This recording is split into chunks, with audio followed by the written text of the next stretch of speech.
Bismillahirrahmanirrahim. Assalamualaikum warahmatullahi wabarakatuh.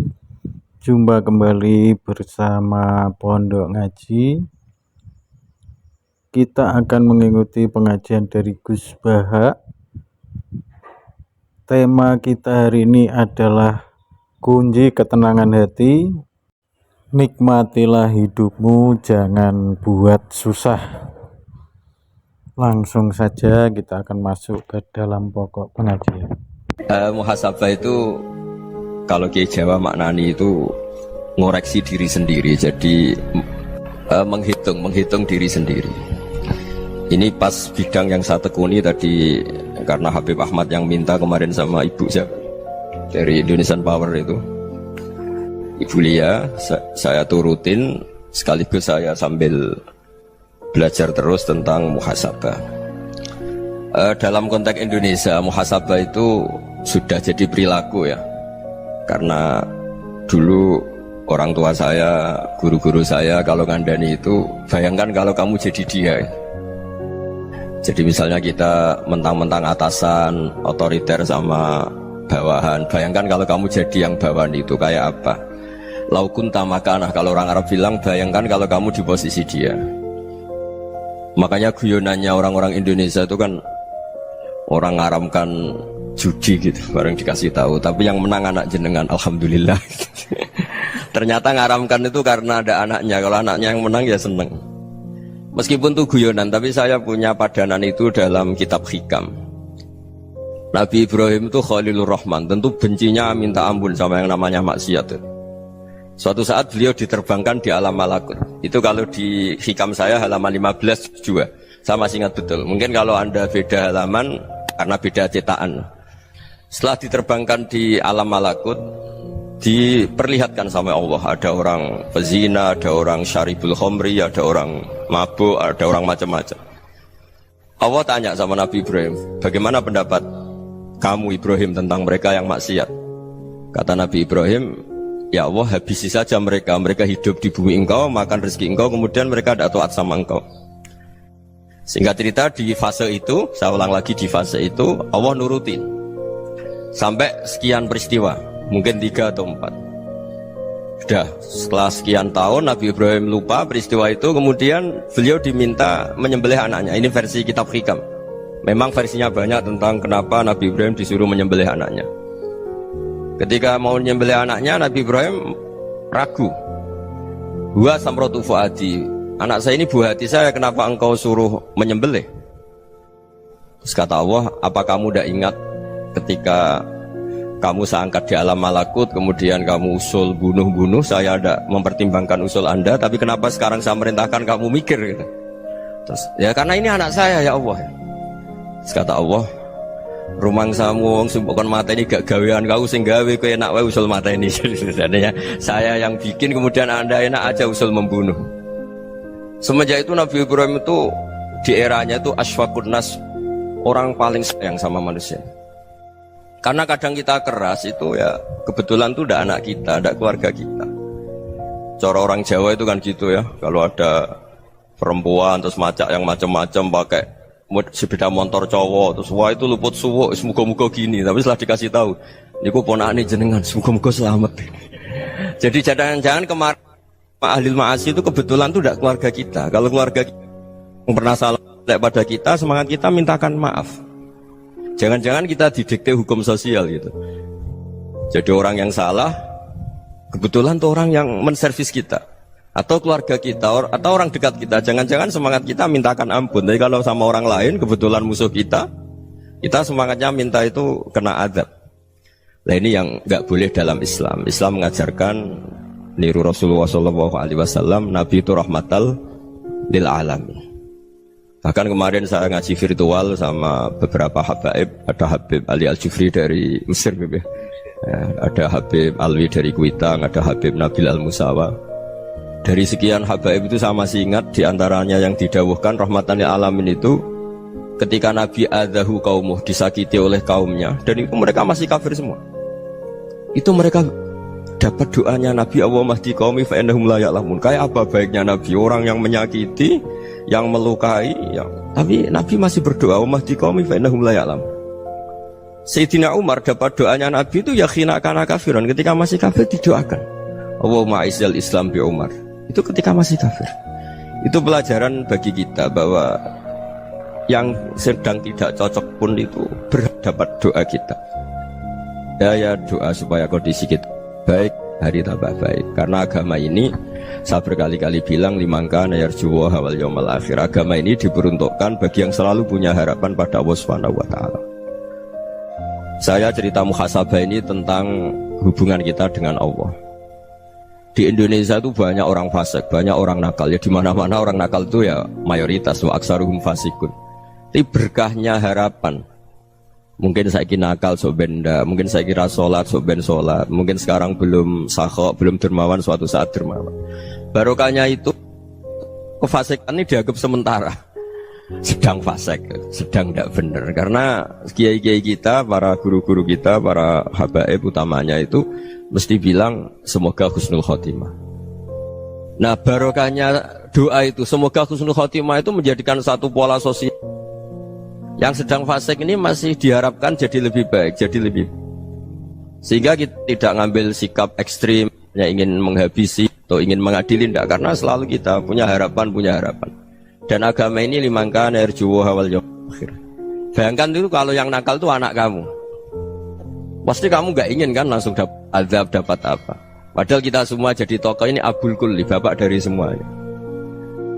Sehingga ketika Rasulullah SAW jalan-jalan kemudian melihat perempuan sedang menyalakan api. Kalau apinya mati ditiup, anaknya dijauhkan. Nanti kalau sudah jauh dari api, anaknya digendong lagi. Terus kata Rasulullah, matur ke semua sahabat, ara'aitum anna hadhihi tarihatan waladaha 'alan nar. Apa kamu berpendapat bahwa perempuan ini akan melemparkan anaknya ke neraka? Tidak ya Rasulullah. Tidak akan seorang ibu melemparkan anaknya ke api. Terus kata Rasulullah, Allahu arhamu min hadhihi biwaladiha. Allah lebih rahman, lebih rahim dibanding orang tua ini kepada anaknya. Ini yang harus kita kenalkan terus, kita kampanyakan terus supaya orang hubungannya dengan Allah itu nyaman, asik. Sehingga dengan demikian selalu ada harapan bahwa yang sedang nakal ini suatu saat tobat. Kita tidak boleh menghukumi pasti begini, pasti gini, itu tidak wilayah kita. Itu juga yang dicontohkan Rasulullah SAW.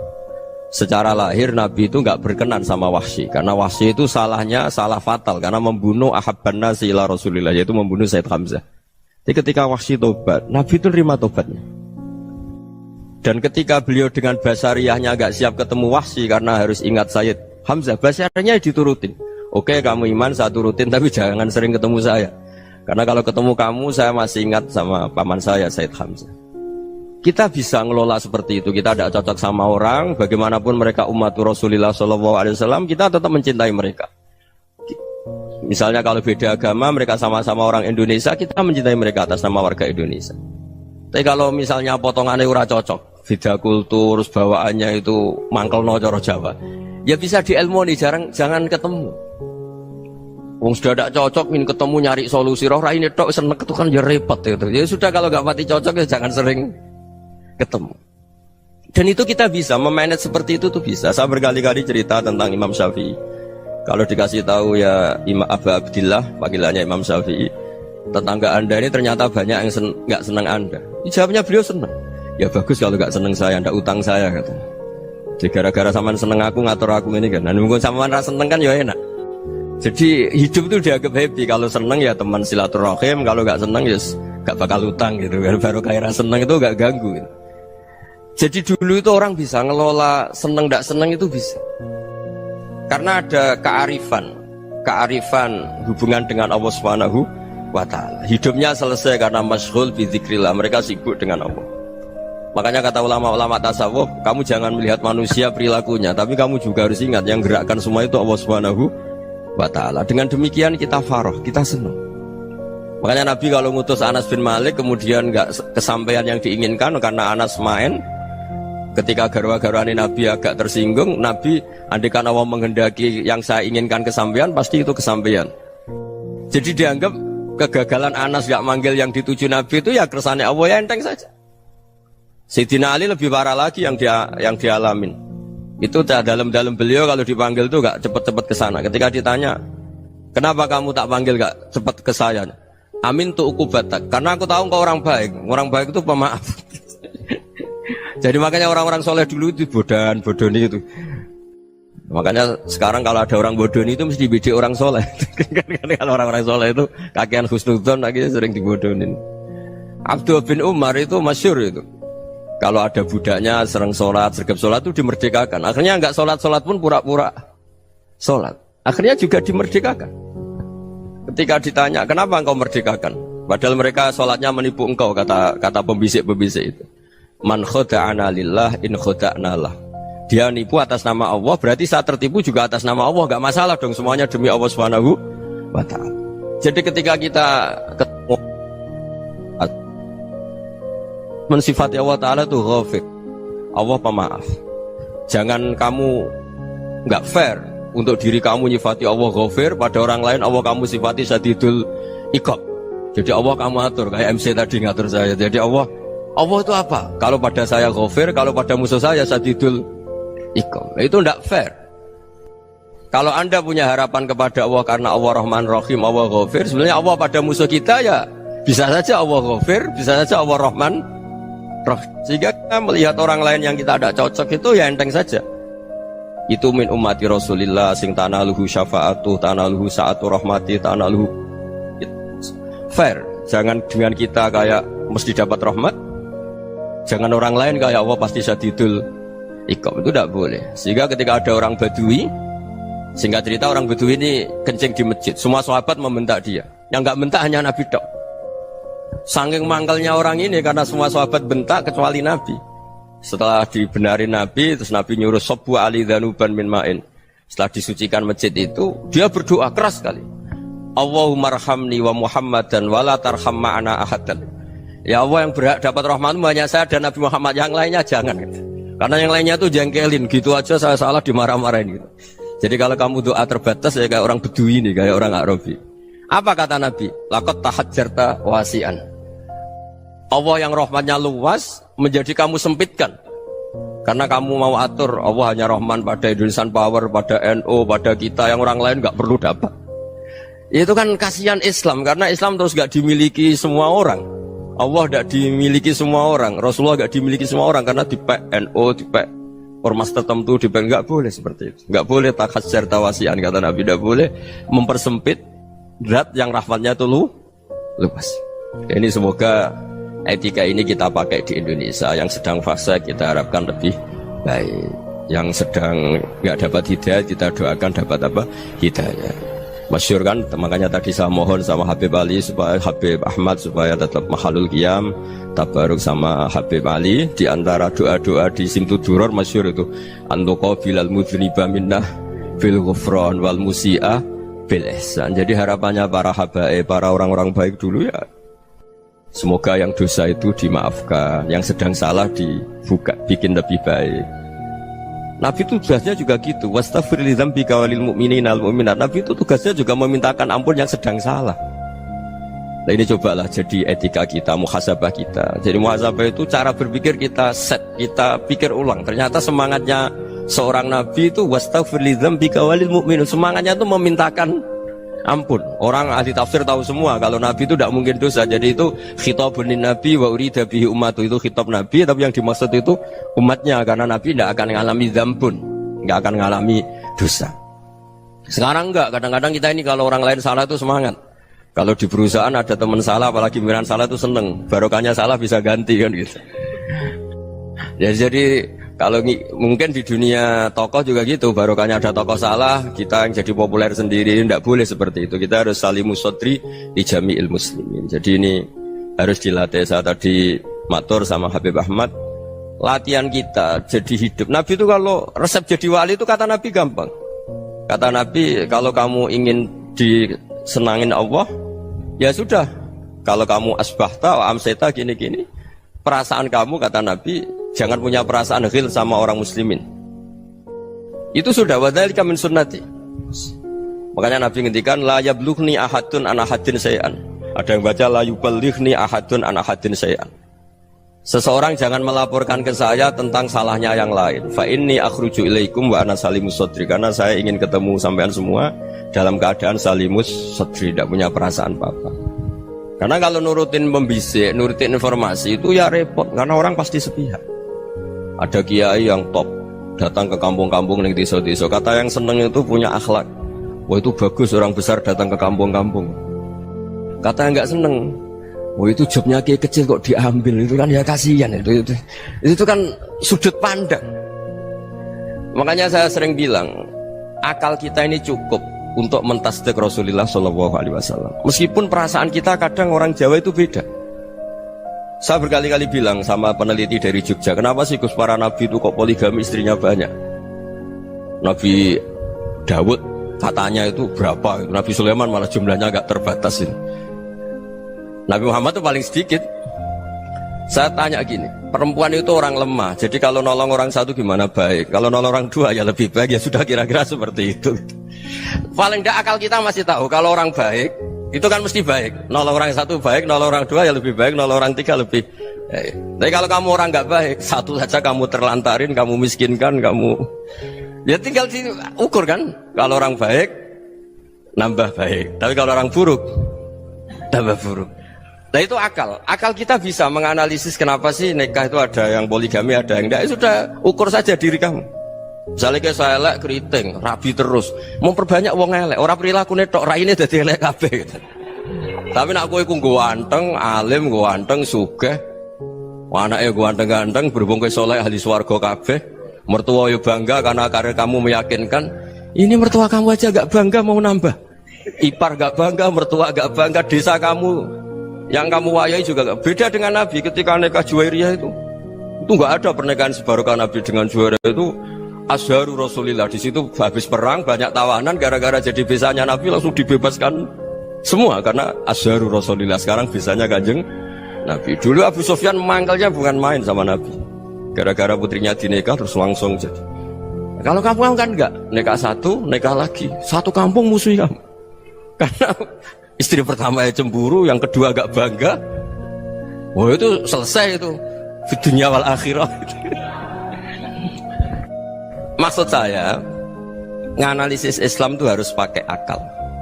Dan akal yang dipakai, ini saya bawa ke kitab Ihya, adalah pikiran-pikiran para ulama. Makanya ketika Imam Ghazali ketika ditanya, fakaifa bi muslimin fasikin asawwaha fi jami'i amri. Kalau kalian ketemu orang fasik, orang Islam tapi fasik, perilakunya nggak ada yang benar. Kata Imam Ghazali jawabnya lucu, aneh. Ma min muslimin illa wa islamuhu ta'ah. Tidak ada orang Islam kecuali dia mau Islam, membenarkan Allah dan Rasul itu sudah taatnya dia. Kok kamu tidak bisa melihat taatnya dia? Dia pikirannya kan ini pemabuk, ini tukang apa. Tapi kata Imam Ghazali, sebenarnya kamu masih bisa berpikir positif. Ma min muslimin illa wa islamuhu ta'ah. Tidak ada seseorang Islam ketika dia milih Islam itu pasti ada taatnya, yaitu tasdik pada Allah dan tasdik kepada Rasulullah SAW. Jadi dengan pola seperti itu, maka di antara guru-guru kita yang modern ya di era Mbah Maimun, di sini ada Habib Ahmad, Habib Salim, syair yang sering dibaca beliau adalah ada orang munajat sama Allah. Ini cerita munajat. Itu orang itu ngendikan gini, ana muznibun, ana mukhtiun, ana asi, huwa rahimun, huwa ghafirun, huwa afi. Ya Allah, saya mukhti, saya orang yang salah. Ana muslim, saya orang yang dosa. Ana asin, saya sering maksiat. Tapi engkau ya Allah, engkau ghafir, pemaaf. Engkau rahim, maha pengasih. Engkau afin, yang mudah memaafkan. Kata orang ini, ya agak kurang ajar, tapi saking senengnya sama Allah. Qobal tuhunna salasatan bisalasat. Ya gini saja ya Allah, sifat engkau diadu dengan sifat saya. Engkau Tuhan, Gusti, nggak boleh kalah katanya. Terus wasatah liban ausofu ausofi, dan kau pasti pemenangnya gitu. Jadi ada orang rayu Allah dengan cara seperti itu ya ada ya. Saya ini manusia, salah saya banyak. Engkau ampunannya banyak. Engkau Tuhan, Gusti, nggak boleh ampunan Anda, ampunan engkau kalah dengan salah saya. Nggak boleh Tuhan kok kalah. Jadi untuk supaya orang punya harapan gitu. Banyak juga wali-wali yang jadab ketika datang ke makam Rasulullah SAW. Itu kalau dongo ya agak kacau sebetulnya, cara syariat agak kacau. Ya Allah, engkau punya dua pilihan. Jika engkau menjadikan saya soleh, surah habibu, yang senang kekasihmu, yaitu Rasulullah SAW. Tapi jika engkau menjadikan saya fasik, surah adubu, yang senang itu setan. Monggo jenengan mau menyenangkan kekasih jenengan, mau menyenangkan musuh jenengan, monggo. Jenengan bebas kok memilih. Mestinya Allah ya senang menyenangkan kekasihnya. Jadi ya, intinya Allah dipaksa untuk menjadikan dia orang soleh gitu. Jadi kayak kemarin itu Pak Gus siapa yang kesini itu kuliah kesini itu sama Habib Ahmad. Saya pertama nggak mau, lama-lama Habib Ahmad ini gimana Gus, orang taunya saya dekat jenengan, kalau nggak hasil saya waduh Habib. Ini kayak doanya wali yang tadi. Nggak punya pilihan, nggak ada pilihan ini. Jadi saya mohon muhasabah itu dimulai cara berpikir. Makanya di sini sebetulnya teks ini supaya dapat barokahnya Ihya. Ini kitab yang disenangi para habaib, para ulama. Sebetulnya teks di muhasabah itu redaksinya gini ya, yang lengkap. Hasibu anfusakum qabla an tuhasabu wa zinuha qabla an tuzanu wa tahayya'u lil ardil akbar. Jadi ada kata wazinu, jadi ukur. Perilaku Anda ini diukur, ditakar.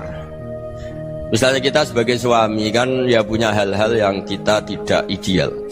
Corong Jawa mesti pesek, cara rezeki ya pas-pasan. Dan kita juga kalau makanya agak boleh tanya istri begini, apa saat cinta pertama Anda? Pasti Anda kecewa. Orang jadi istri hanya korban terakhir itu. Sudah. Karena orang kalau ngelamar kemana-mana gak jadi, yang jadi istri itu pasti korban terakhir itu. Jarang istri pilihan pertama, jarang. Ayo semua yang nikah.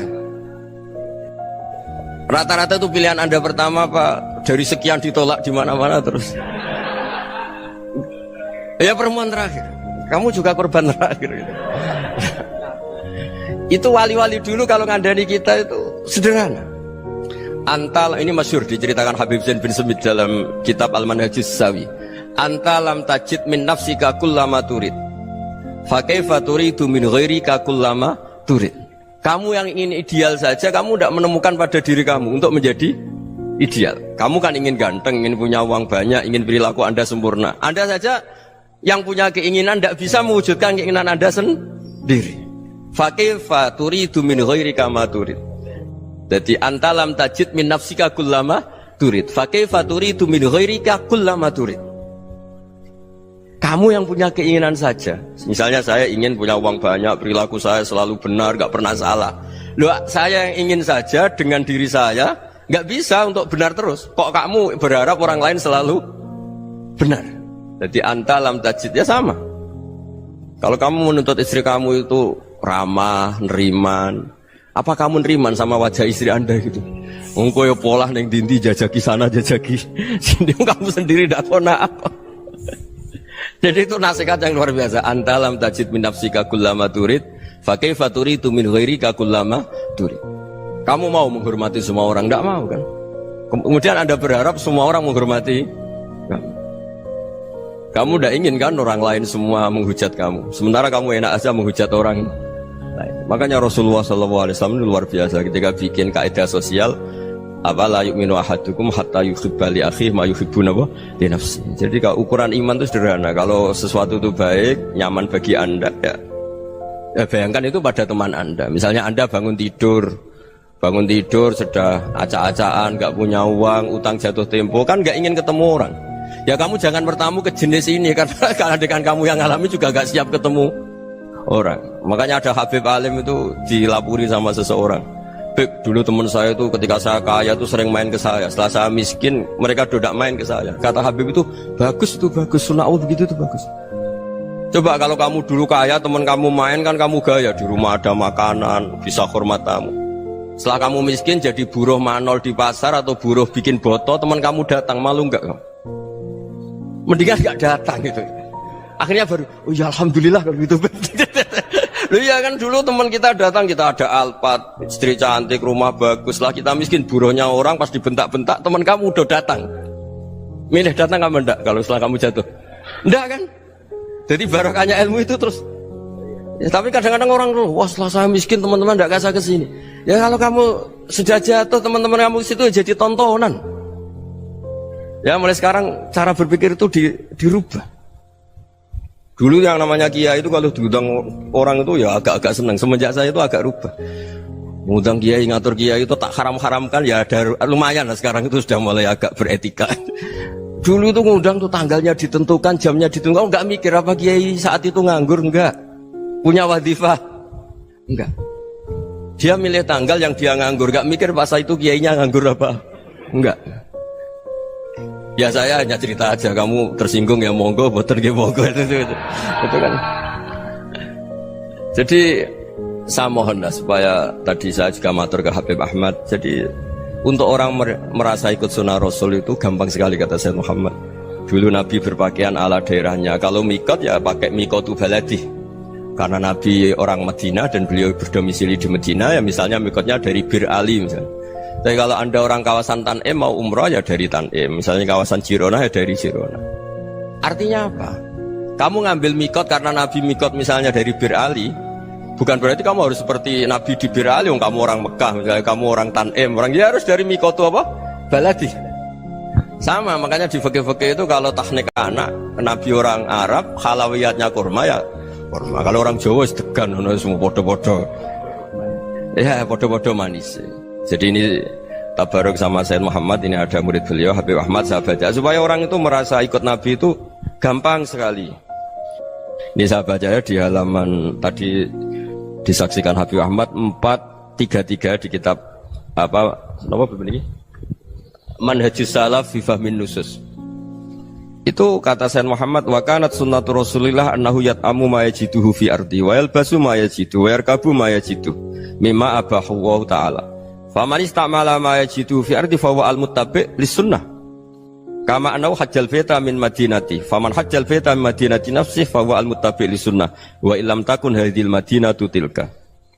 Jadi intinya misalnya Nabi dulu itu ngasih sedekah kepada fakir miskin ya pakai dinar, dirham.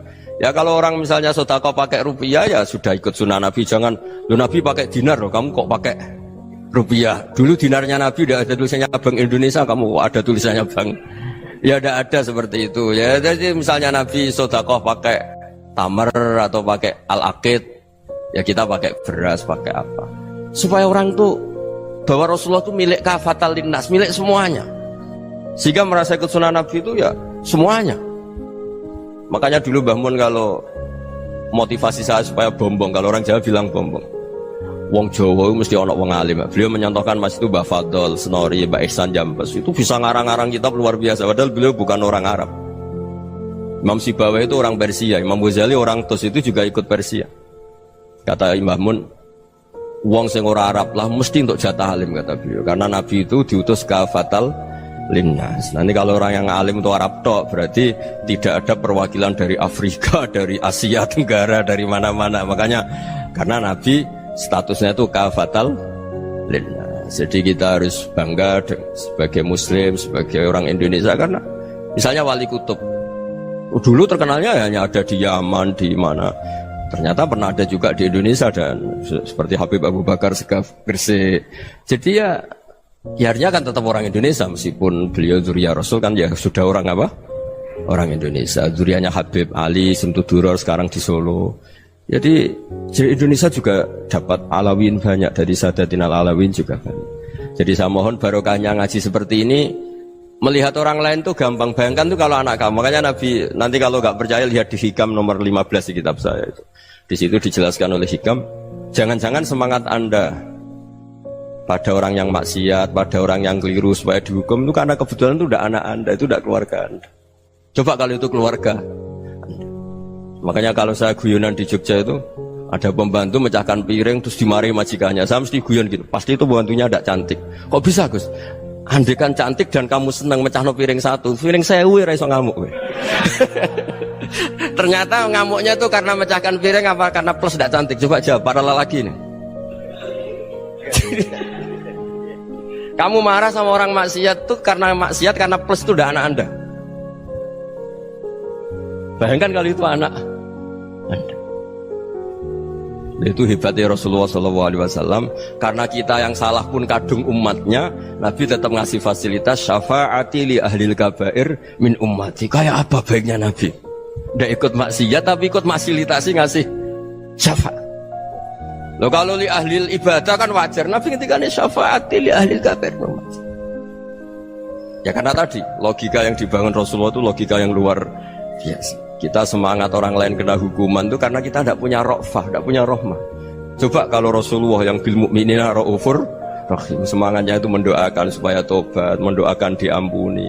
Dan itu juga yang diperintahkan oleh Allah Subhanahu wa taala, wastaghfir li dzambika walil mu'minina wal mu'minat. Ya semoga barokahnya ngaji ini, barokahnya Habib Ahmad, barokahnya Maulid Simtud Duror, barokahnya semua kitab madaih tiba berjanji semuanya, barokahnya Ikhya, barokahnya Said Muhammad, barokahnya guru kita semua Mbah Maimun, bapak saya. Kita ini ngikuti manhaj, ya, ngikuti apa? Manhaj. Saya sering didhawuhi Mbah Mun, kenapa ihdinas siratal mustaqim bukan siratoka? Bukan jalan engkau ya Allah, karena Allah itu nggak bisa kamu tiru. Allah itu tidak tidur, tidak makan, tidak kesel, tidak capek. Yang bisa ditiru itu siratal ladzina an'amta alaihim. Yang bisa ditiru manusia ya niru manusia. Karena Allah itu tidak bisa ditiru, makanya ihdinas siratal mustaqim siratal ladzina. Dan niru siapa? Niru guru-guru kita. Termasuk niru cara pandang. Jadi misalnya ada orang awam di rumah itu hanya delok reng, delok tikus liwat, itu kan kayak nganggur. Kok ora tahajud malah mendelok reng. Melihatnya jangan gitu. Huwa tarokal ma'asiyah. Dia di rumahnya ndak dugem, ndak kemana-mana. Dia berarti malam itu tarkul ma'asi. Tidak nyopet, tidak garong, tidak ke tempat maksiat.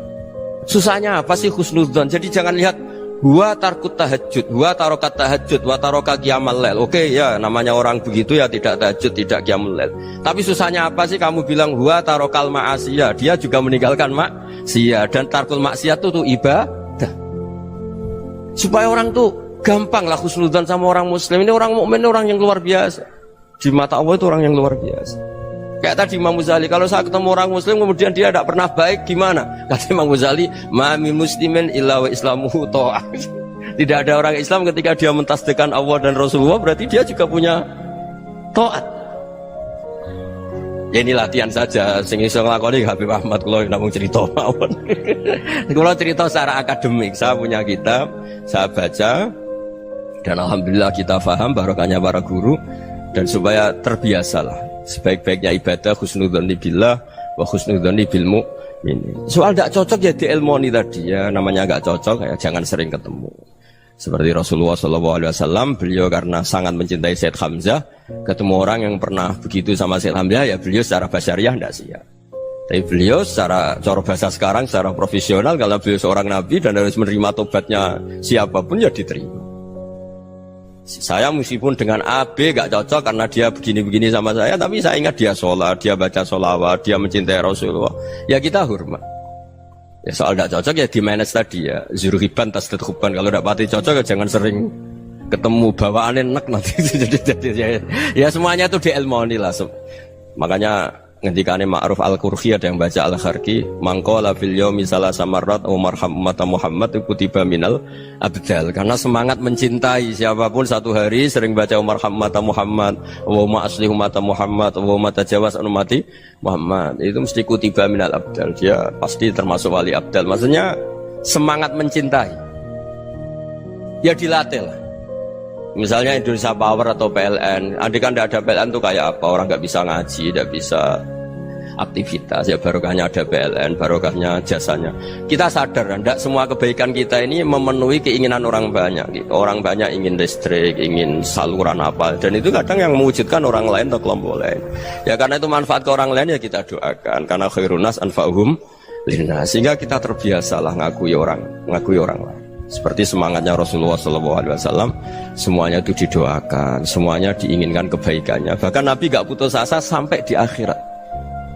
Ketika Nabi lain sudah putus asa karena sudah akhirat, sampai dimintai syafaat semuanya bilang nafsi, nafsi. Karena merasa semuanya gak punya nyali di depan Allah, karena ini sudah akhirat, sudah finish. Tapi apa Rasulullah? Analah, ya sudah saya sanggup mensyafaati kalian. Terus kata Nabi, fa'atiyal arsya, saya mendatangi aras, fa akhirru lahu sajidan, saya sujud, wa ahmaduhu bima hamida 'allamaniha rabbi. Kemudian saya tetap muji Allah dengan pujian yang terus menerus. Padahal sudah di akhirat, sudah finish. Nabi dimintai syafaat masih sanggup, karena Nabi tahu akhirat tidak bisa mendikte Allah, tidak bisa. Allah terus bilang, ya Allah ini akhirat loh, engkau sudah tidak boleh mensyafaat, tidak bisa.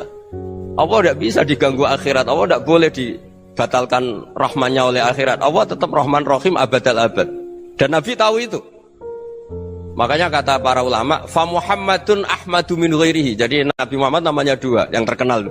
Sebenarnya banyak yang terkenal dua, Muhammad sama Ahmad. Ketika Nabi punya nyali memuji Allah di akhirat atau sudah di akhirat, itu fa Muhammadun Ahmadu min ghairihi. Ketika Nabi lain sudah tidak punya nyali muji Allah karena sudah akhirat, Nabi Muhammad tetap berani muji Allah di saat seperti itu. Makanya Ahmadu di situ kata ulama itu af'al tafdil, fa Muhammadun Ahmadu min ghairihi.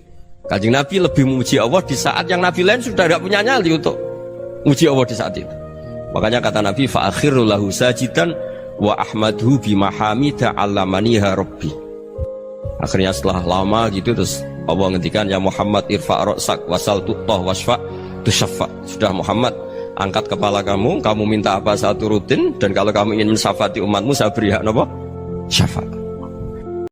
Dulu ketika sahabat punya imam yang lama sekali kalau sholat, sehingga si sahabat yang satu yang petani ini mufarokoh itu memisahkan diri, kemudian imamnya diselip. Itu boleh memang dalam fikih, kamu niat mufarokoh dulu. Mufarokoh itu niat bahwa kamu memutus hubungan dengan imam, kemudian meneruskan sholat sendiri.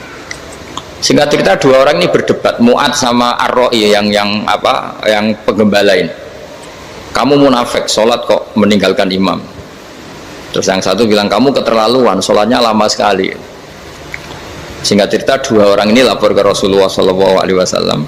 Uniknya Nabi itu benarkan yang petani tadi. Kamu Mu'ad jadi masalah. Agama ini tidak boleh jadi problem. Kalau kamu ngimami orang jangan lama-lama.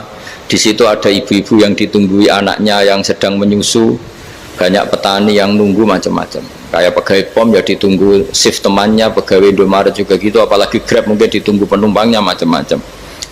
Sehingga kebaikannya teman-teman yang kerja serabutan begini juga bergantung kebaikan imam tadi. Kalau sholat itu tidak boleh lama-lama, apalagi wiridan, sholatnya aja nggak boleh lama-lama, apalagi wiridannya.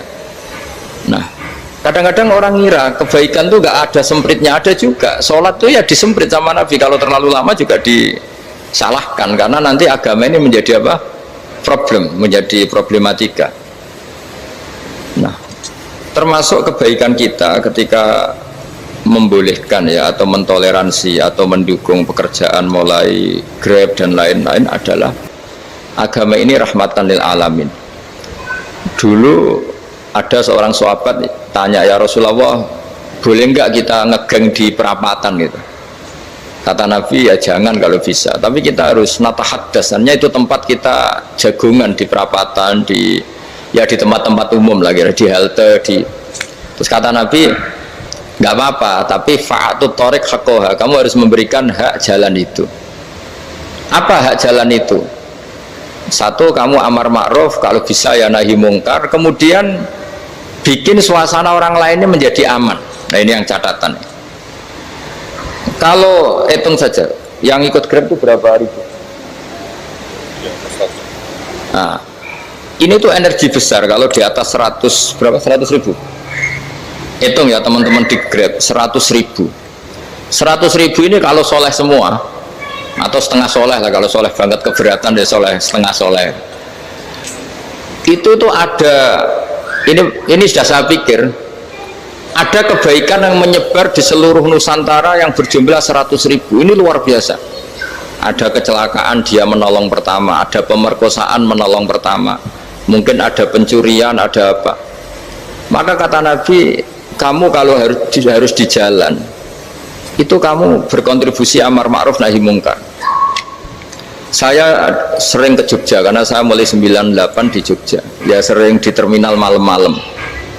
Saya ketika kecil itu sering diceritain, orang nggak berani ke terminal ini banyak preman, nggak boleh ke terminal ini karena banyak preman. Ya mulai dari Sumatera, Jawa, hampir seluruh Indonesia. Kalau jam sekian sampai sekian sudah nggak berani karena banyak apa? Preman. Itu uniknya, preman-preman itu selain dulu ditangani tentara dan polisi, itu urusan negara ya kali itu, dan kita ngapresiasi. Itu hilangnya yang permanen itu bukan saja ditangani ABRI dan polisi, TNI dan polisi, tapi ditangani kultur. Banyak mulai orang soleh, santri dagangan di situ, ada ojek mangkal di situ, supir taksi mangkal di situ. Terus di sini orang-orang soleh yang menghalau ketika ada perempuan digoda atau perempuan dicopet atau apa. Terus lama-lama jadi kultur bahwa kebaikan ini dominan. Setelah kebaikan dominan ini otomatis menyingkir sedikit demi sedikit. Jadi selain negara ini harus melakukan sesuatu yang seharusnya, yaitu menjaga masyarakat dari kriminalitas, sebetulnya yang paling awet dan paling mudah dilakukan itu tadi, kebaikan harus menjadi kultur bersama. Sehingga kalau terminal kemudian ada mbak-mbak jilbaban yang dagang, terus pak-paknya soleh, ada musola yang hidup, ojeknya juga gitu, terus supir taksinya, lalu kebaikan ini menjadi nilai bersama. Saking jadi nilai bersama, ibu-ibu yang takut atas dirinya nggak ngojek kecuali pak ini karena terkenal amanah, nggak naksi kecuali pak ini karena terkenal amanah. Dan kita Indonesia itu ingin seperti itu, sehingga amanah ini menjadi nilai bersama dan otomatis menjadi keamanan bersama. Corong Jawa itu tego nitipno anake karena dijamin aman, tego nitipkan istrinya juga karena dijamin aman. Nah, kalau kebaikan ini juga menjadi satu nilai jual dan kita bisa mengawal secara serius, itu alhamdulillah betul. Nah, dimulai dari mana? Satu, mental kita takwa. Kedua, sistem sosial, bahwa kita terkoneksi oleh indukan ya, juga terkoneksi oleh kepolisian. Maksudnya karena kita terdaftar, kalau ada anak hilang kan tinggal ini yang bawa wahyu misalnya. Jadi saya mohon, semohon-mohonnya, kebaikan ini harus jadi nilai bersama. Setelah terminal itu banyak orang baik, otomatis yang ini tuh menyingkir itu. Akhirnya apa? Nanti yang bos-bosnya toko itu ya hanya nitipkan sama orang soleh, yang mau nge-grab juga hanya titip sama yang soleh, begitu seterusnya, sehingga jadi siklus kebaikan yang bersama. Nah, ini yang dimaksud Quran, wa tamiru bainakum bima'ruf. Iktimar itu namanya urusan bersama ya, saya ulang lagi ya. Jadi orang Arab kalau bilang iktimar itu urusan bersama, sehingga bahasa Arabnya konferensi besar itu kalau di NU disebut apa? Muktamar. Muktamar itu menjadikan urusan publik dirembuk, itu namanya apa? Muktamar. Nah, di antara kebaikan yang diinginkan Islam itu wa'tamiru bainakum bima'ruf. Urusan kebaikan ini menjadi urusan apa? Bersama. Ya, saya contoh itu kecil saja, itu mesti dikandani sama orang-orang tua, jangan di terminal ini sampai jam ini, jangan di perapatan ini ketika sudah jam begini. Tapi barokahnya orang soleh bertebaran di mana-mana itu. Yang tukang grab ya di mana-mana, yang penjaga toko ya banyak yang soleh, yang ngojek, yang macam. Sehingga di terminal itu nyari tempat sholat ya gampang, cari tempat duduk ya gampang, nyari orang amanah ya gampang. Bahkan lama-lama yang nggak amanah ini nggak laku. Dan ini yang kita inginkan. Dan ketika nggak laku, akhirnya dia kalau ingin laku harus amanah, atau ingin laku harus tobat. Nah, agama ini urusan bersama, sehingga Allah mengistilahkan wa tamiru bainakum bima'ruf. Jadikan kebaikan ini urusan bersama. Sehingga karena ini urusan bersama, ketika kita jadi kiai juga harus, kalau misalnya tadi ada Gojek kok makmum, atau Grab kok makmum, atau supir bis kok makmum, kiainya harus cepat sholatnya, jangan baca surat Baqarah, nanti diomel-omelin apa penumpangnya. Begitu juga ibu-ibu menyempatkan jamaah, waktunya ada lama, di rumah sudah ditunggu anaknya yang masih menyusu. Makanya Nabi ngendikan idza amma ahadukum as-sholata falyukhaffif. Kalau kamu jadi imam, sholatnya harus relatif cepat. Fa inna fihim ad-dhaif badal hajat. Di antara makmum itu yang banyak punya urusan. Selain ada yang lemah, ada yang punya banyak urusan.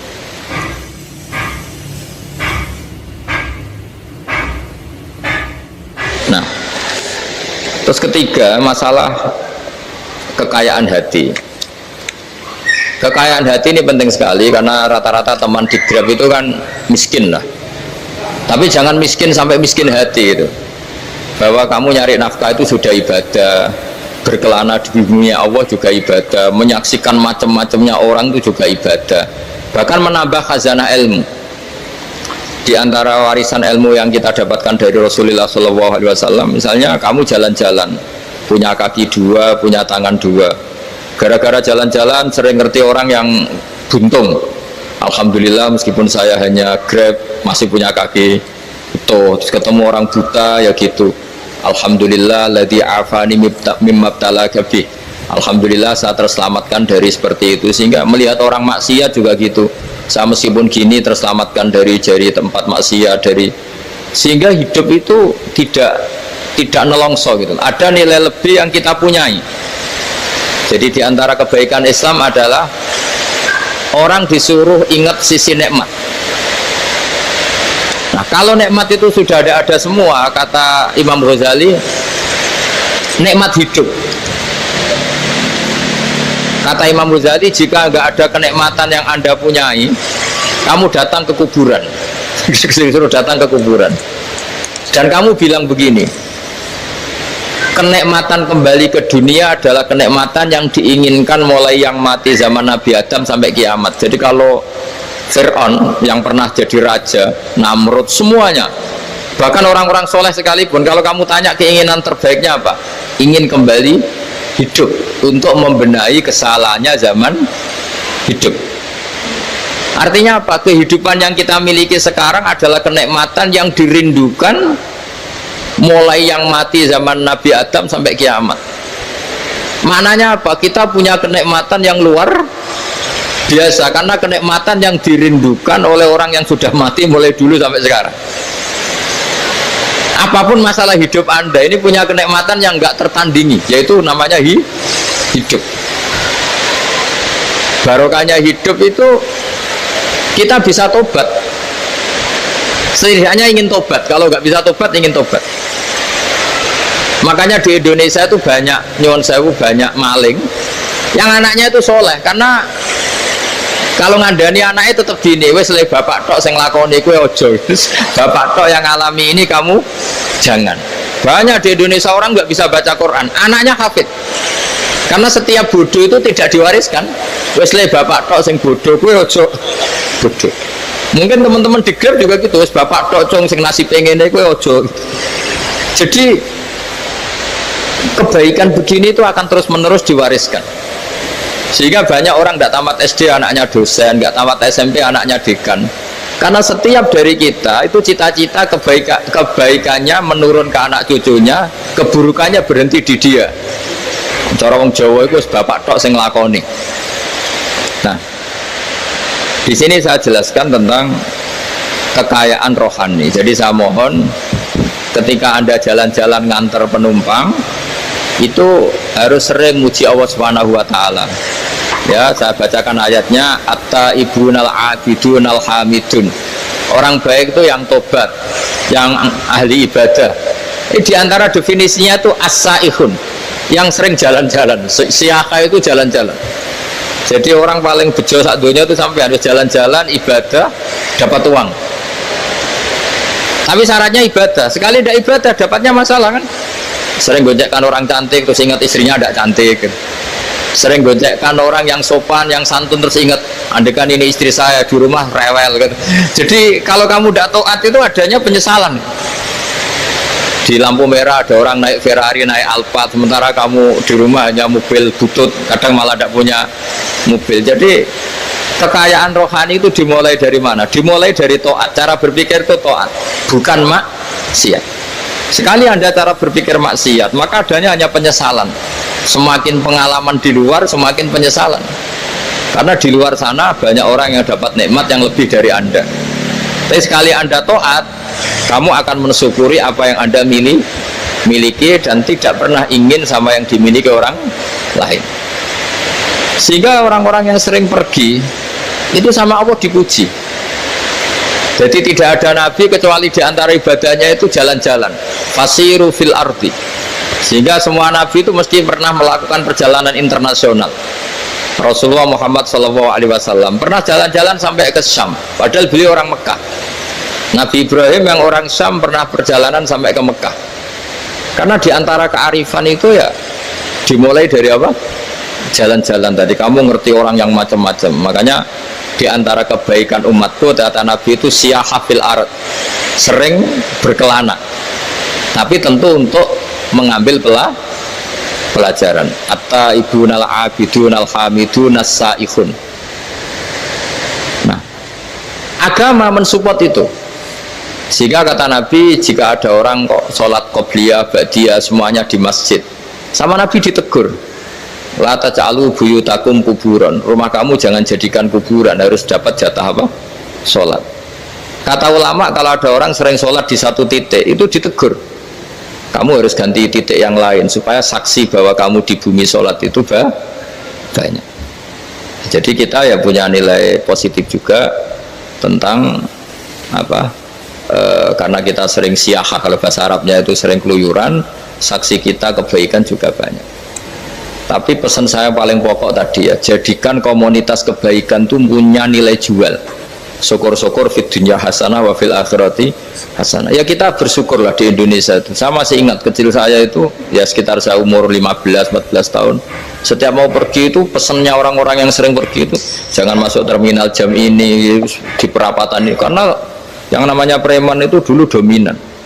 Sekarang sampai jam 2 ada orang pakai jilbab, kadang ya orang pakai peci, yang nggak pakai peci pun ke musola sholat terus. Yes, pokoknya kebaikan itu jadi komunitas dan jadi nilai jual. Bahkan tadi misalnya ibu-ibu yang pergi malam itu kan mesti ada orang-orang yang jadi langganannya karena terkenal apa? Amanah. Yang dititipi anak juga pilih orang yang terkenal apa? Amanah. Nah, nilai amanah ini harus kita jaga terus supaya kamu ya bisa bekerja, orang lain juga nyaman karena amanah tadi, Allah juga senang karena amanah itu perintahnya Allah Subhanahu wa ta'ala. Dan Indonesia harus menuju ke sana. Pemimpin juga harus gitu. Pemimpin bawaannya amanah, bawaannya apa, yang memilih dia juga senang karena nggak malu lah. Tapi kalau kita milih ternyata kita pilih tahu-tahu ditangkap KPK kan ya malu gitu. Dulu kita kampanye mati-matian ternyata dia ditangkap KPK. Tapi kalau dia amanah kan ya senang. Sama kalau tukang Grab ketangkap satu karena penodaan atau karena pengkhianatan, yang malu juga semua, karena kadang-kadang nanti digeneralisir seakan-akan semuanya seperti itu. Tapi dengan reputasi panjang nggak pernah terjadi apa-apa dalam Grab kan otomatis lainnya juga terangkat. Nah, ini yang dimaksud wa'tamiru bainakum bima'ruf, jadikan kebaikan itu urusan bersama. Makanya andaikan negara itu sudah mengoptimalkan polisi, TNI untuk meringkus preman, oke, itu baik. Tapi ya lebih awet lagi kalau itu ditopang apa? Masyarakat. Karena yang nggak amanah terkucilkan, terus akhirnya Grabnya nggak laku, akhirnya dia dipecat, akhirnya kan yang maksiat hilang, yang kriminal hilang, yang ada hanya Grab-Grab yang baik. Begitu juga di dunia apapun. Itu yang dimaksud wa'tamiru bainakum bima'ruf, jadikan kebaikan ini urusan apa? Bersama. Nah, karena kita baik, otomatis jadi teladan yang baik bagi anak kita, istri kita, tetangga kita. Dan karena kita baik, maka terhormat. Sehingga orang melihat Grab itu simpatik, respect, karena reputasinya baik. Nah, karena orang respect tidak dicibir, barokahnya tidak dicibir, tidak mangkel. Barokahnya tidak mangkel, tidak saling ejek, bahkan tidak saling bunuh. Coba kalau kita jelek, dicibir orang, kita dalam keadaan mabuk, tidak terkontrol, bunuh.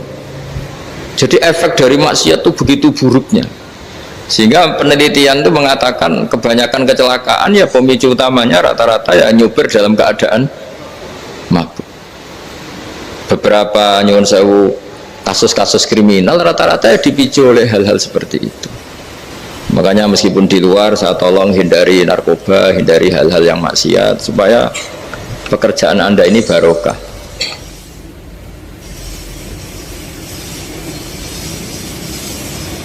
Kemudian yang terakhir saya beri ijazah tentang Al-Fatihah ya, karena ini surat yang populer. Kalau saya ijazahi Quran 30 juz pasti sampean nggak hafal. Atau ijazah surat Baqarah, kalau mau Baqarah mau. Ijazahi surat Baqarah mau 2 juz setengah. Mau Mas Asep? Ya Fatihah aja yang gampang ya. Nah, ya kulhu Fatihah ini paket ringan ini. Tapi pahalanya apa? Besar. Ini beda ya, artinya selama ini mungkin Anda baca tapi monoton ya. Tapi ini saya bacakan teks aslinya tentang istilahnya itu mazaya itu kelebihannya Fatihah. Saya baca Arabnya dulu, nanti ini terakhir ya, ijazah tadi kan saran-saran umum tentang sosial ya, pokoknya jadikan kebaikan itu punya nilai sosial yang baik lah. Jadi nanti orang yang nggak amanah, nggak laku, Ya, calon bupati, gubernur, presiden yang nggak amanah juga nggak laku. Begitu juga kiai yang tidak amanah juga nggak laku, suami yang nggak amanah juga nggak laku, istri yang nggak amanah juga. Sehingga kebaikan itu jadi nilai sosial yang dalam tanda kutip sudah keniscayaan. Yang diinginkan Allah itu seperti itu, bukan kebaikan yang dipaksakan karena kekuatan negara. Maksudnya kalau bisa kebaikan itu tidak usah dipaksakan. Memang satu sudah satu kebutuhan. Tak cerita-cerita di negara maju itu, bahkan apapun jatuh itu nggak ada yang ngambil apa itu. Makanya gambarannya Mekah Medina kan gitu kan, barang jatuh nggak ada yang berani ngambil itu, saking sudah jadi sistem. Sehingga banyak negara di Eropa itu yang sampai nggak punya tentara, nggak punya polisi karena kebaikan sudah. Nah kita kan masih capek, polisinya aja capek, apalagi masyarakatnya, karena kebaikan itu belum jadi nilai bersama. Nah, kita selain ditopang negara, ada polisi, ada tentara, itu kita usahakan kebaikan itu jadi nilai bersama. Tadi wa'tamiru bainakum bima'ruf. Dan kita punya reputasi yang bagus dalam bab ini. Saya masih ingat kecil saya itu yang jilbaban hanya keluarga kiai. Sekarang rata-rata masyarakat itu jilbaban. Dulu yang sekolah SMP, SMA itu jilbaban kadang dulu malah dilarang ya, harus sama seperti itu seragamnya. Sekarang sudah boleh. Dan nyaman. Lama-lama yang dapat simpatik ya yang pakai pakaian model tertutup seperti itu.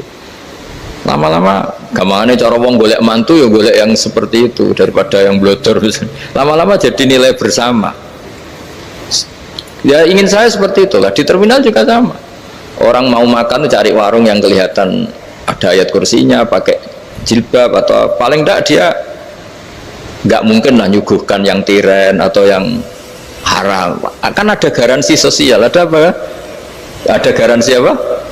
Sosial dengan penampilan yang soleh itu kan, masa iya nyuguhkan oplosan babi gitu misalnya itu. Jadi nilai sosial itu harus harus benar-benar jadi nilai, sehingga negara biar gak capek-capek. Polisi juga gak capek kan, karena tugasnya corong Jawa mau ngawat-ngawati tok, tapi tidak perlu tegang karena kebaikan sudah jadi nilai bersama. Ingat-ingat ya ayatnya tadi, wa'tamiru bainakum bima'ruf. Jadi kebaikan itu harus jadi nilai bersama. Iktimar itu menjadi urusan bersama. Makanya kalau kita rapat besar disebut apa? Muktamar. Muktamar itu urusan bersama. Ya tadi imamnya sholat juga menopang Gojek karena nggak lama-lama nopang Grab, nopang Kernet, nopang penjaga Indomaret, penjaga bensin, pom bensin. Nah dia hanya punya waktu 5 menit terus imamnya baca Baqarah kan. Iya imamnya mursyid, mungkin dia tambah lama tambah dapat aplaus dari muhibbinnya, tapi makmumnya dia tambah lama tambah dapat penghormatan dari pecintanya, tapi kitanya wah khusyuk wali kan, dia dapat status naik lah. Kita yang sudah tidak ikut jadi wali diganggu pekerjaannya. Kalau ada imam seperti itu sampai mufarokoh saja, niat ya Allah sampai sini saja saya makmum orang itu, silakan orang itu punya urusan sendiri dengan jenengan, ya sudah, atau salib saja ya itu boleh. Kalau dalam fikih namanya apa? Mufarokoh. Mufarokoh itu niat, tapi kamu jangan langsung selonong mufarokoh, niat dulu pamit sama Allah bahwa sekarang mau mufarokoh. Ya, tapi ya jadi sholat yang aneh kan, imamnya masih rukuk, kamu terus sujud, terus apa-apa selesai ya. Mungkin dalam pandangan itu orang lain ini maksudnya makmum gimana ini kok begini. Tapi sudahlah, Allah Maha tahu. Nah, insya Allah dimaklumi. Ya saya baca tentang Fatihah ya, karena sampean pasti sering baca Fatihah. Supaya sekaligus jadi jimat lah gitu. Jadi kalau kamu sering di jalan-jalan yang mungkin sepi, atau mungkin kan tidak semua teman Grab itu nasibnya bagus yang di Semarang Jogja, mungkin yang di Kalimantan di Papua kan ada yang 10 kilo gak ketemu rumah ya kan, ya lihat di TV-TV itu kan kasihan kan, sudah 10 kilo gak ketemu rumah, penumpangnya kewekar preman tuh kan, ini makan orang enggak kan, udah kan ujiannya dua. Kalau penumpangnya cantik itu ya kecoba syahwat, kalau preman takut. Jadi orang itu selalu ujian itu. Sing sedengan itu kan jarang orang itu. Jadi kalau penumpangnya perempuan cantik ujiannya itu syahwat, kalau preman ujiannya ketakutan. Kalau orang yang lemah bau uang ujiannya kamu ingin garong. Jadi hidup itu memang semuanya ujian. Liyabluwakum ayyukum ahsanu amala. Makanya saya sering ditanya oleh teman-teman, Gus, Nah ujiannya kenal wong wedok elek piye sama, kenal wong ayu ujiannya syahwat, kenal wong elek ujiannya ngenyek, itu sama-sama dosa. Syahwat ya dosa, ngenyek juga dosa. Wah elek keriting untune metu ya dosa ngomong gitu. Kadang-kadang orang berpikir enak kancanan wong elek gak dosa. Kata siapa kancanan wong elek itu ya dosa karena bawaannya ngenyek. Ngenyek itu menyepelekan itu. Makanya saya itu ya nggak mau berteman sampean. Nanti kan bawaannya ngenyek atau seneng ya tidak tahu. Ya sudah ada takdir saja kalau ketemu ya tak ulang ngaji gitu.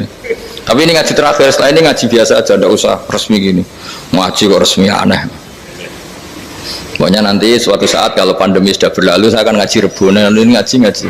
Ini ngaji yang kurang bagus karena ngatur kiai kurang berkah ini. Nanti tapi ya lumayan lah masih mau ngaji. Ngaji kok tanggal ini jam ini. Sekarang suatu saat kamu tak panggil, Mas Wahyu datang ke sini jam ini, tidak mesti bisa.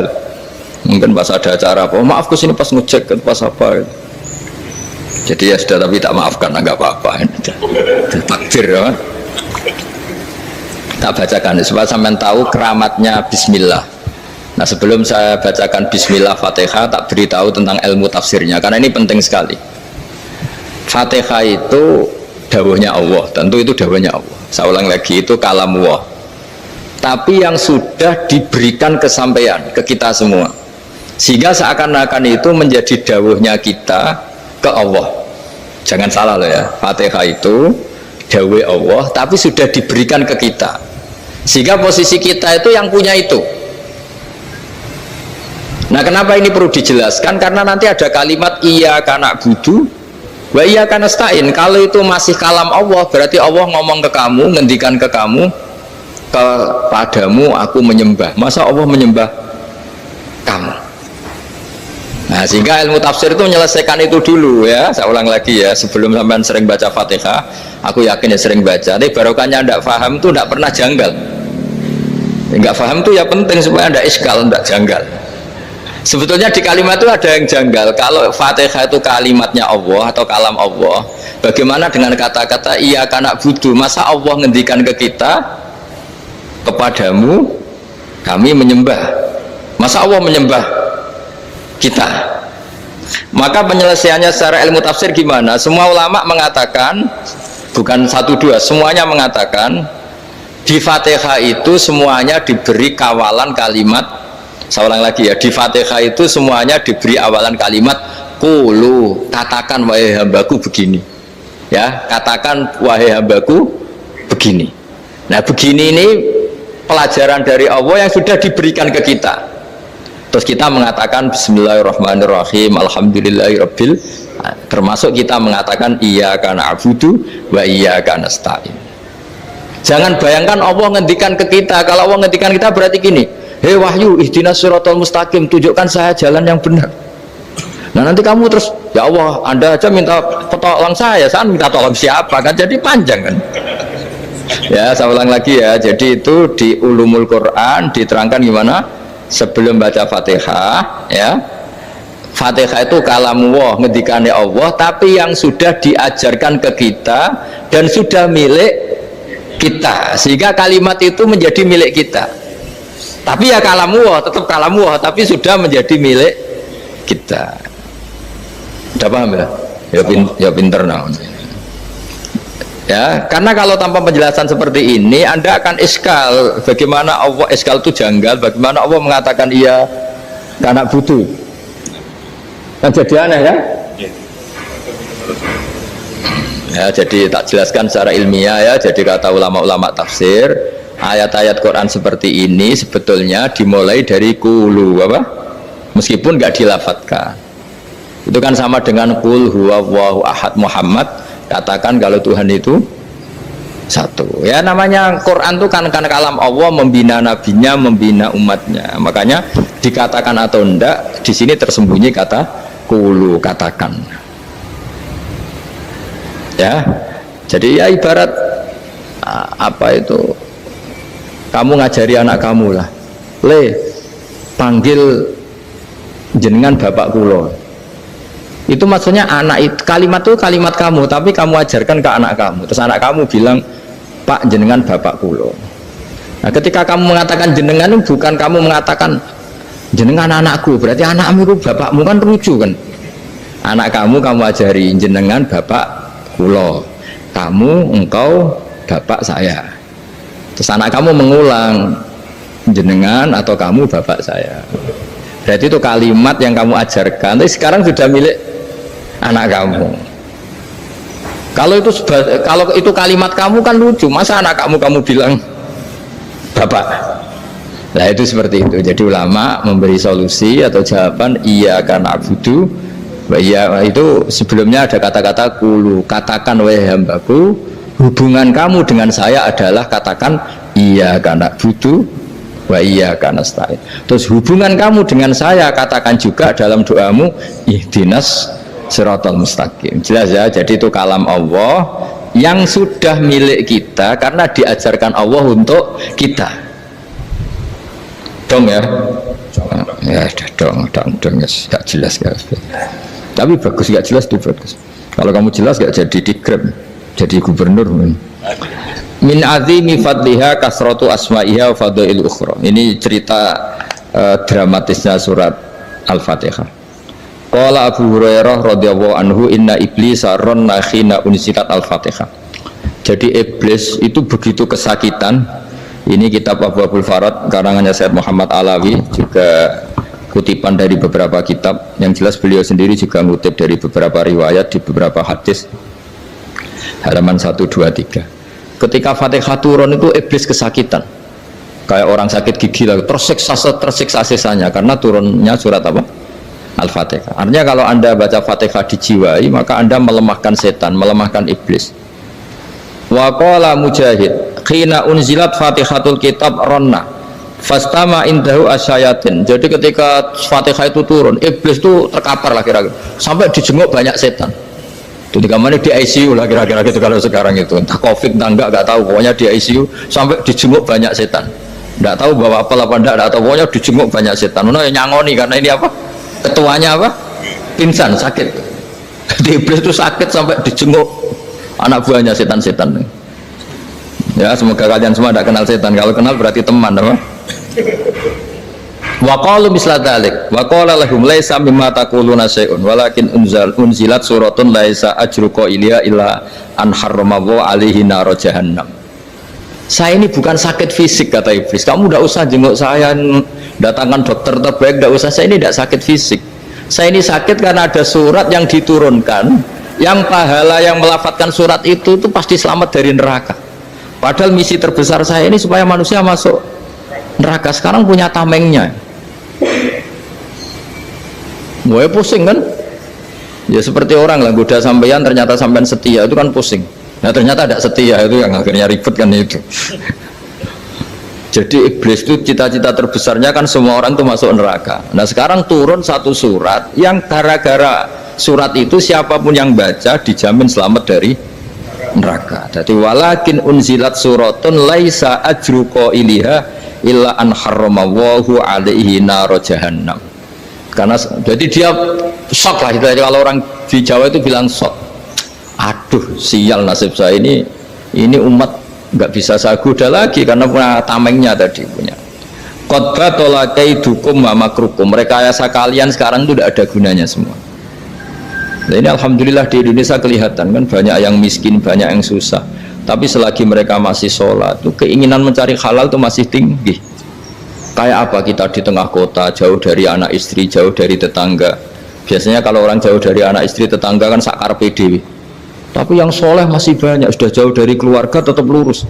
Loh, kalau yang dekat lurus kan wajar, konangan wong akeh kan. Ini sudah jauh masih lurus. Nah ini nggak lepas dari barokahnya surat apa? Surat Fatihah tadi. Jadi karena ada surat yang menjamin pelafalnya atau qailiha terbebas dari api neraka. Wa qalat as-sayatinu lahu is ayyusai'in ta'muruna ya maulana. Faqala lahum idhabu wajtahidu hatta tukhfilu qulubahum hatta la yaqulu hadhihi surah. Lalu kita gimana? Jari para setan begitu. Lalu kita gimana? Terus kata iblis, sudah bikin mereka lupa sehingga tidak baca lagi. Selagi masih baca kita pasti keok.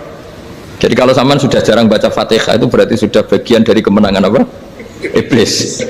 Jadi kalau sampean sudah jarang baca Fatihah itu berarti bagian dari kekalahan Anda, kemenangan iblis. Masih sering baca? Alhamdulillah. Berapa kali? Pertama kali sholat. Terus apa lagi? Ya, kalau ngajar ini itu juga selain doa itu juga kapan juga. Kok 5 kali tok itu? Berarti pas sholat fardu tok itu? Enggak 5 kali itu, mendingan itu 17. Kamu itu ngitungnya jangan 5 ini. 5 waktu aja. 5 waktu itu berarti lumayan lah. Berapa? 17 ya? Ya. 17 ya? Ya. 17. Tapi kalau makmum tuh sering separuh kan, apalagi makmum taraweh. Ya kan? Makmum taraweh itu bacanya Fatihah ada yang sempurna enggak ya? Ya enggak lah. Baru alhamdulillah rabbil alamin mampu ruko ikut ruko ini gitu. Makmum kan yang taraweh teman. Kalau taraweh jarang sempurna ya. Fatihahnya itu. Kan imam sudah ruko. Kamu bacanya Fatihah sampai mana tuh? Baru setengah ya. Ya paling pas taraweh aja kan enggak sempurna ya. Apalagi kalau imamnya sing kilat tuh, waduh malah. Nah, ketika Fatihah itu sebegitu keramatnya, sebegitu topnya, itu setan rapat, singkat cerita itu yang tadi dipimpin oleh iblis yang sedang terkapar apa? Terus tadi obatnya nggak ada, cuma dia shock karena ada surat yang turun yang melafatkan itu pasti selamat dari apa? Neraka. Nah, ini gimana saran Anda? Terus sarannya adalah bikin orang-orang itu lupa, tidak baca Fatihah. Nah, ini rapatnya iblis. Idzabu wajtahidu hatta tufilu qulubahum hatta la yaqulu hadhihi surah. Kala yuksiru qira'ataha wa la yakunu lahum ajrun wa thawabun bal yakunu lahum adzabun wa iqabun.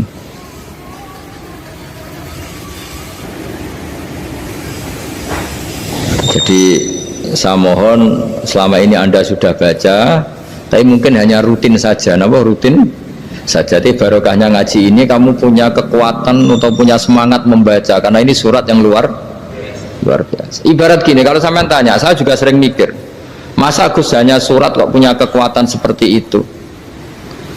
Di dunia ini kata Allah, mulai Nabi Adam sampai kiamat, nggak ada yang bisa menandingi kekuatan kalimah. Kalimah itu kata-kata, nggak ada yang bisa menandingi kata-kata. Misalnya Anda nge-grab berangkat,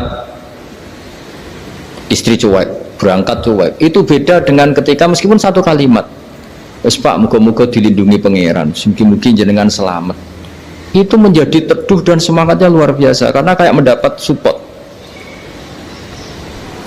Jadi kira-kira kalimat itu hubungannya kita dengan Allah, Fatihah itu seperti itu. Kamu melafadzkan satu kata-kata yang dibenarkan langit bumi, dibenarkan aras, dibenarkan malaikat, dibenarkan semua penghuni di dunia ini, sehingga itu efeknya luar biasa.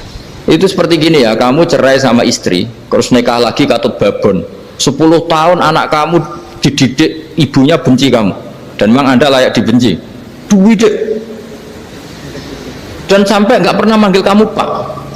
Suatu saat kamu tentu rindu kan, ingin dipanggil bapak oleh anak kamu. Suatu saat anak ini manggil kamu Pak E, itu senengnya bukan main, hanya sebuah kata-kata.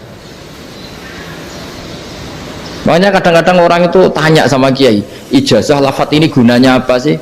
Itu ijazah-ijazah itu untaian kata-kata, yang kata-kata ini dibenarkan langit dan bumi dan aras dan para malaikat, sehingga efeknya itu luar. Nah, ibarat seperti itulah, kamu melafadzkan Fatihah itu melafadzkan kata-kata yang dibenarkan Allah dan Rasul dan semua malaikat, semua penghuni langit, maka ini efeknya pasti luar. Nah, di sini lah orang-orang dulu itu tahu keramatnya itu, sehingga ketika melawan Belanda, melawan Jepang dulu itu kalimat-kalimat itu menjadi mantra yang luar biasa. Doa lah, doa yang luar biasa. Tapi di era modern karena orang sudah tidak ngerti itu, dianggap itu mantra, jimat, khurafat, bid'ah, waduh ribet menemal. Sebetulnya tidak seperti itu. Memang kata-kata ini kekuatannya luar biasa. Sama kesakitan hati kamu juga karena itu. Ngojek wangilan, lha Pak di bojo kok kowe gagahe tok kere, wah itu seling terus mesti. Padahal kalimat itu kan tidak melukai secara fisik, tapi apa kerjanya sesuk sarasa-rasen. Karena terus dengan pengadilan seperti itu kan, ngapain kerja demi perempuan yang seperti ini? Lagi-lagi kata-kata ini luar. Nah, bayangkan kalau kata-kata itu adalah kalimat yang diajarkan Allah lewat Rasulnya, lewat malaikat Jibril. kayak apa kekuatannya itu. Nah, kira-kira Fatihah itu gitu, kalimat yang baik, kalimatan thayyibah diajarkan oleh Allah dan Rasul, kayak apa kira-kira kekuatannya? Pasti luar biasa. Wong support yang dikatakan istri kita, anak kita aja luar biasa, apalagi ini support yang diajarkan Allah dan Rasul. Ya makanya saya mohon kalau baca Fatihah, baca kalimat-kalimat thayyibah ketika sholat itu dijiwai. Ya misalnya Rabbana lakal hamdu mil'us samawati wa mil'ul ardi wa mil'u ma syi'ta min syai'im. Engkau zat yang layak dipuji, dan pujian ini memenuhi langit dan bumi. Karena kita tahu nggak ada sejengkal di alam raya ini kecuali di situ ada rahmat Allah.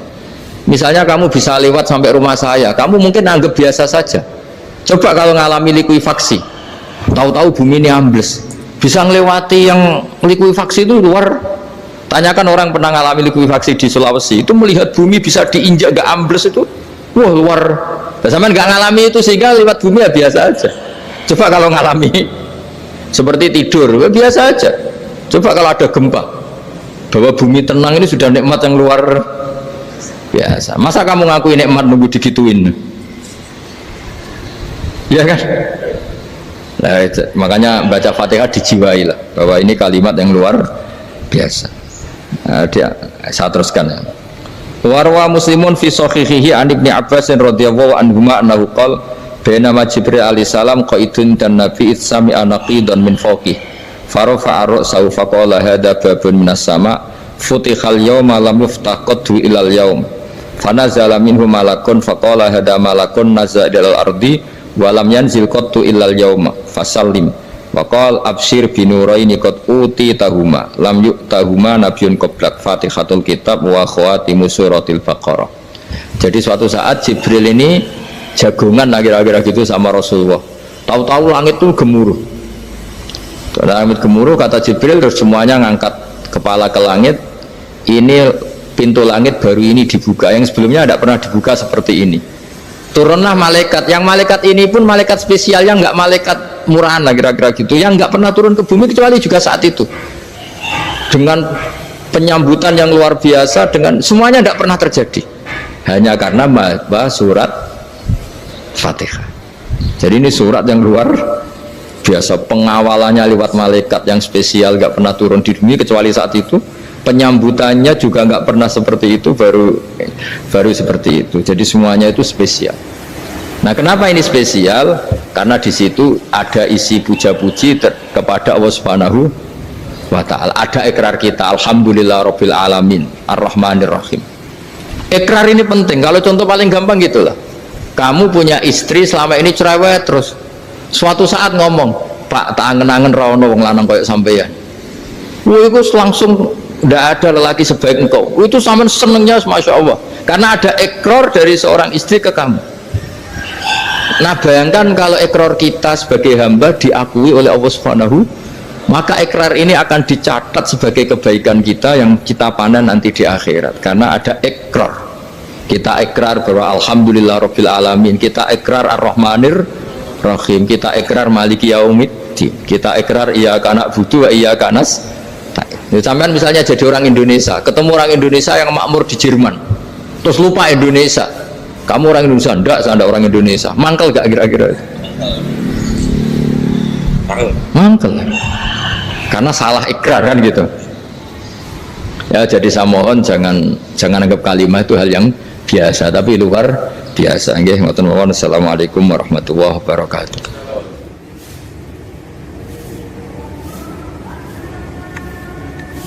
Saya berkali-kali kampanye di mana-mana lah, kampanye dan menganjurkan.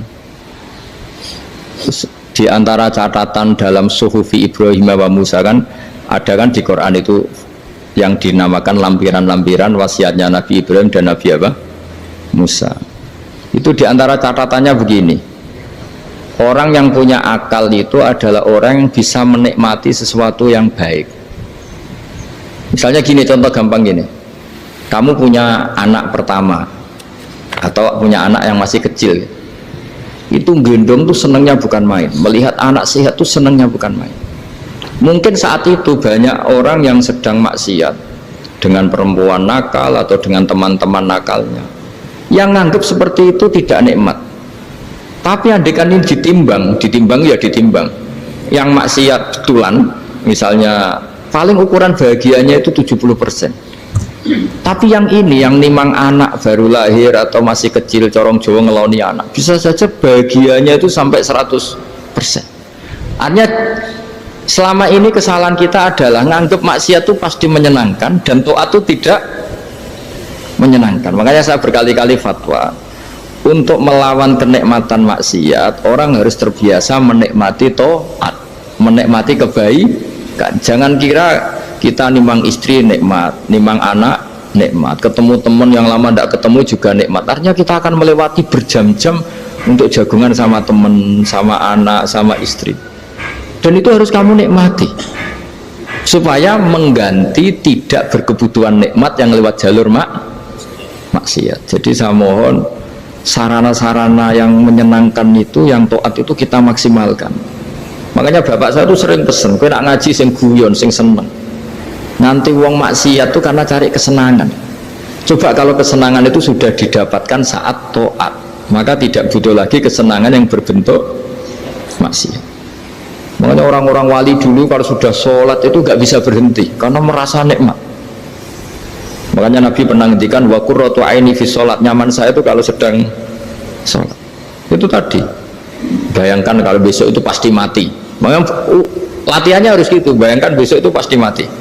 Berarti itu hari terakhir kamu. Ya, hari dengan merasa hari terakhir itu kalau kamu maksiat kan malu, waduh mati pas. Makanya sholli sholata muwaddiin, kamu sholat seakan-akan itu sholat terakhir.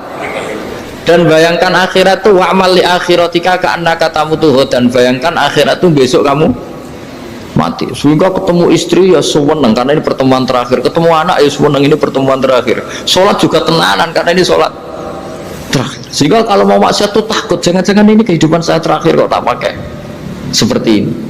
Nah, jadi diantara resepnya itu apa tadi? Nganggep ibadah itu menyenangkan, nah, gitu. Pinter.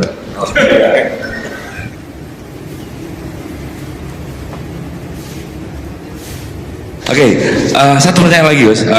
Ini ada pertanyaan dari teman-teman mitra driver Grab. Saat mengantarkan barang, tiba-tiba azan waktu sholat, ya, Gus. Lalu kita sebagai driver harus sholat dulu atau menyelesaikan orderan dulu, karena itu juga amanah kan orderannya itu. Mungkin nganter barang atau mungkin nganterin penumpang. Mengingat barang tersebut sudah ditunggu pemiliknya dan penumpang tersebut juga sudah ada janji yang lain, pokoknya gitu. Nyuwun pencerahannya, Gus, gitu. Begini ya, ini kan fikih sosial ya. Saya jawab, ini memang harus pakai fikih, nggak pakai rasa. Saya ulang lagi, pakai fikih, nggak pakai rasa. Waktu sholat itu kan banyak ya, diantaranya maghrib dan isya, duhur dan asar, terus subuh sendiri. Ya, ben sampean belajar fikih, orang belajar tasawuf ya. Nah, kalau subuh itu tidak ada toleransinya kalau waktunya sudah tinggal 10 menit karena tidak ada jamak.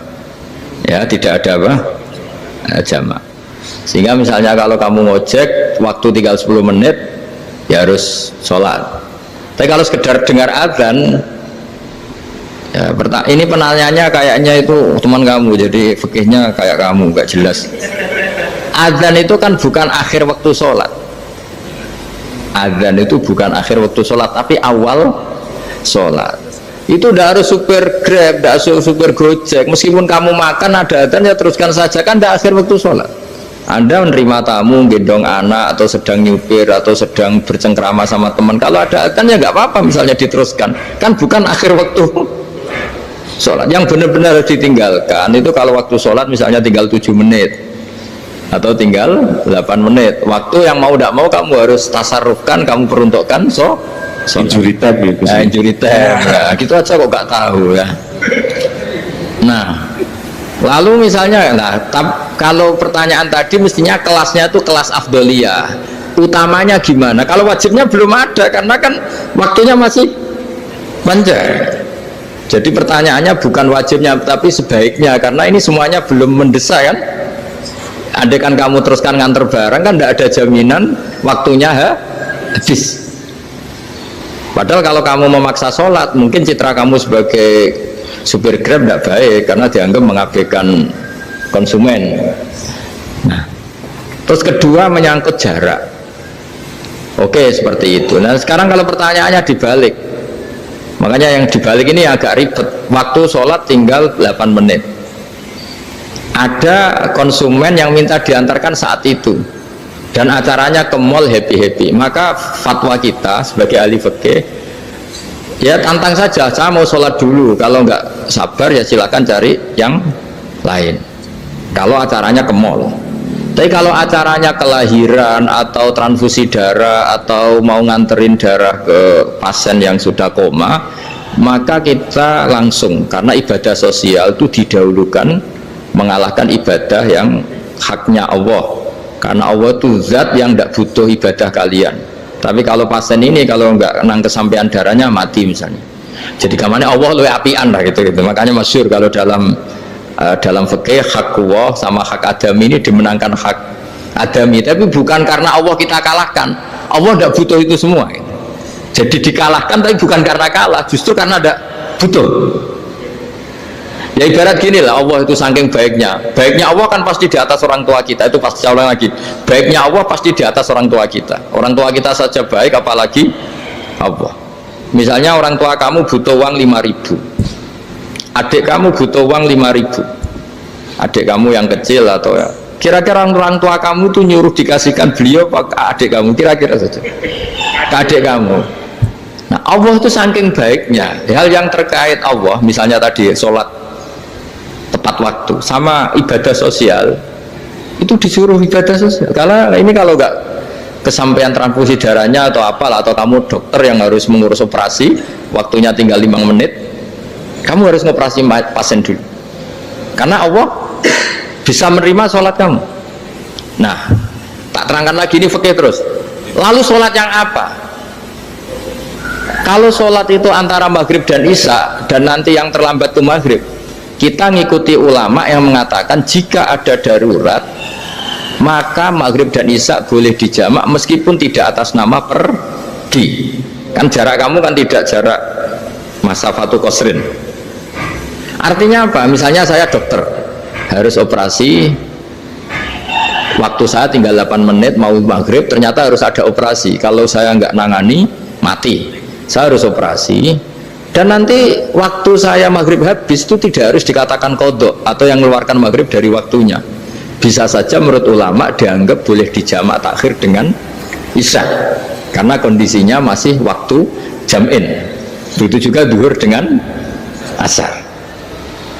Tapi kalau waktunya itu asar, tinggal 8 menit, kemudian harus ada operasi, ya kita operasi, waktu asar kita mundur sampai maghrib, namanya qadha yang dimaafkan Allah. Ya namanya tetap qadha karena asar nggak bisa dijamak dengan maghrib. Jadi ini fikih ya, jadi jawabnya harus jelimet. Jadi saya ulang lagi ya, tadi kan pertanyaannya dengar adzan. Kalau adzan kan waktunya masih panjang, apalagi misalnya maghrib kan waktunya kan taruh saja ada waktu seperempat jam, ternyata andekan kamu antar hanya butuh waktu 7 menit, kan nggak ngefek sama sama nyanda gitu.